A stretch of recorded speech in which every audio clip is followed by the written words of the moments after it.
was created by decision it made your name. What if Iran's rage come from religion and extremism? But from a moment where this democracy was quickly destroyed. No bombs, no invention, just meeting, documents and signature.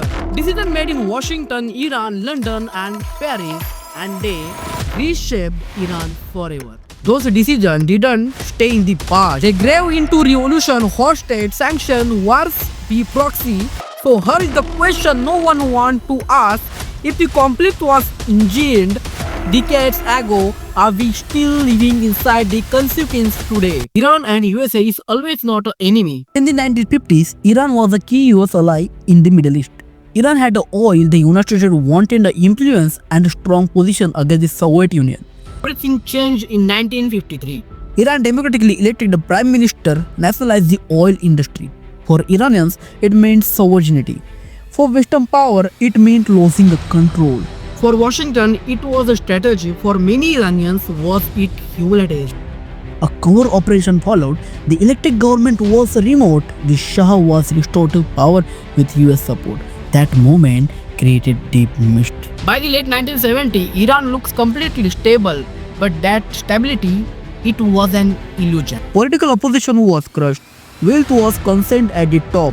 In 1979, mass protests erupted across the country. This revolution didn't begin with the chaos, it begins with the pressure that now over it to go. The Shah fled.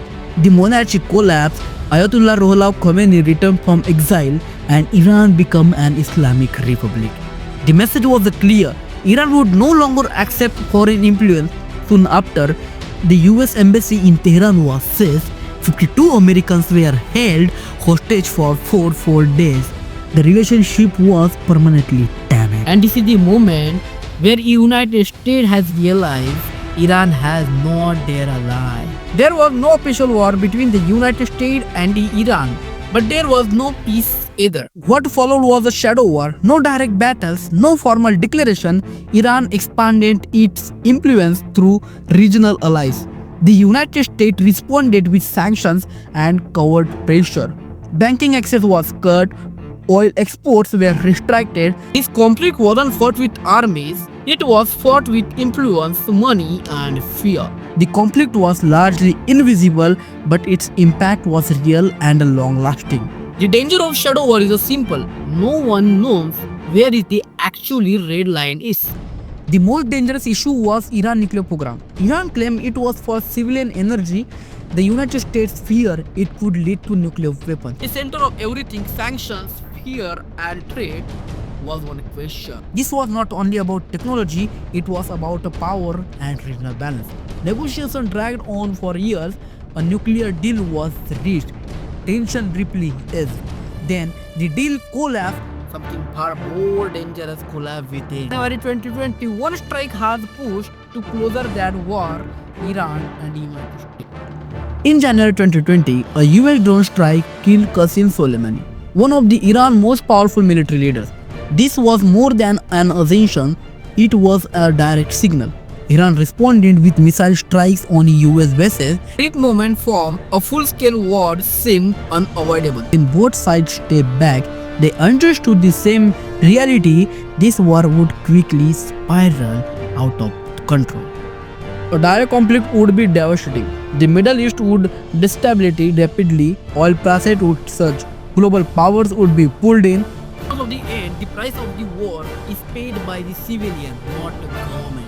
This is why, despite decades of hostility, war has been avoided not because to be crushed, it because to the cost is too high. But this is not a peace, it is a fragile standoff. What happens when no one actually wants this one?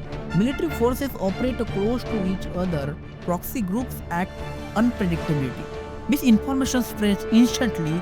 The more dangerous wars always multiply. One mistake, one miscalculation, that is all it would take. The most dangerous wars are not the one planned, but the ones that start by accident. If you tension is constant, when our small mistake also like an attack. This relationship isn't frozen in time, it's constantly being tested. It doesn't need intention to create danger. If you are like this video, please subscribe, comment and share to this main information to your country, your friend, and your family to know your civilian what USA does for this and what USA does for our civilization and our government. Thank you for watching.